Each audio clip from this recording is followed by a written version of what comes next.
राध्या की जिंदगी एक बार फिर अनजाने खतरे के बेहद करीब पहुंच चुकी है। लेकिन इस बार हालात पहले से कहीं ज्यादा डरावने हैं, क्योंकि अब सामने सिर्फ दुश्मनी नहीं, बल्कि राध्या को जड़ से मिटाने की सनक है। मित्तल परिवार के घर में आज जश्न का माहौल है।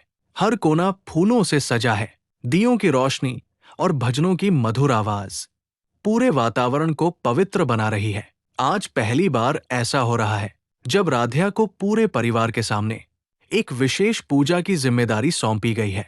राध्या का आत्मविश्वास, उसकी सादगी और परिवार का भरोसा किसी की आंखों में खटक रहा है। निहारिका दूर खड़ी सब कुछ देख रही है। उसे लगने लगता है कि जो मान, सम्मान और पहचान कभी उसकी थी, आज सब राध्या के नाम हो चुकी है। उसके दिल में एक जहरीला विचार जन्म लेता है। भीड़ में खड़ी निहारिका मन ही मन बुदबुदाती है, आज के बाद तेरा कोई कल नहीं होगा। पूजा स्थल पर लाइट्स और साउंड की आखिरी तैयारियां चल रही होती है। काम खत्म होते ही सब वहां से चले जाते हैं। यही मौका देखकर निहारिका चुपचाप पीछे की ओर बढ़ती है।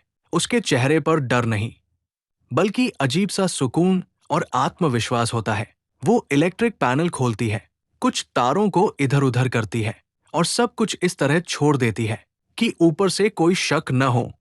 उधर राध्या पूजा के लिए तैयार हो रही होती है। हल्के रंगों की साड़ी में वो बिल्कुल शांत और दिव्य दिखाई दे रही होती है। प्रथम उसे देखता है और उसकी आंखों में गर्व साफ झलकता है। पूजा आरंभ होती है। पूरा परिवार हाथ जोड़कर खड़ा है। राध्या जैसे ही मंच की ओर कदम बढ़ाती है, तभी अचानक लाइट्स झपकती है और एक तेज झटका सबको चौंका देता है। राध्या के शरीर में करंट दौड़ जाता है। उसकी चीख गूंजती है और वो संतुलन खो बैठती है। प्रथम तुरंत आगे बढ़कर उसे संभाल लेता है। घर में अफरातफरी मच जाती है। कोई चिल्लाता है, बिजली बंद करो। मेन स्विच बंद होते ही सन्नाटा छा जाता है, लेकिन तब तक राध्या बेहोश हो चुकी होती है। खुशियों का माहौल पल भर में डर में बदल जाता है। डॉक्टर बाद में बताते हैं कि अगर कुछ पल और देरी होती तो अंजाम बहुत खतरनाक हो सकता था। अब हर किसी के मन में वही सवाल है, ये महज एक दुर्घटना थी या किसी ने सोच समझकर ये खेल रचा था? निहारिका आंसुओं का नाटक करती है, सबके सामने सहानुभूति दिखाती है, लेकिन उसकी आंखों में एक अजीब सी बेचैनी छुपी रहती है।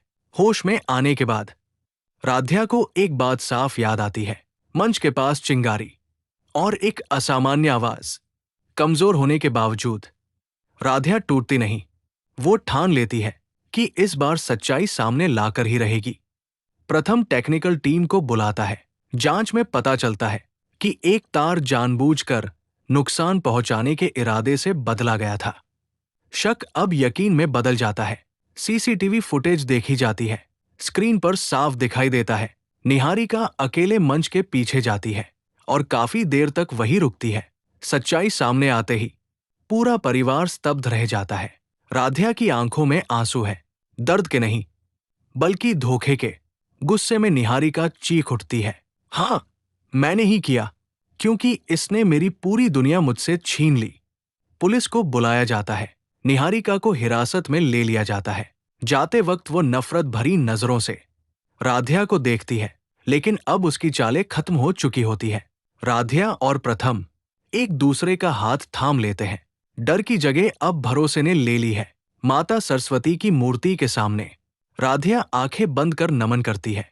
शायद यही आशीर्वाद उसे दोबारा जीवन दे गया।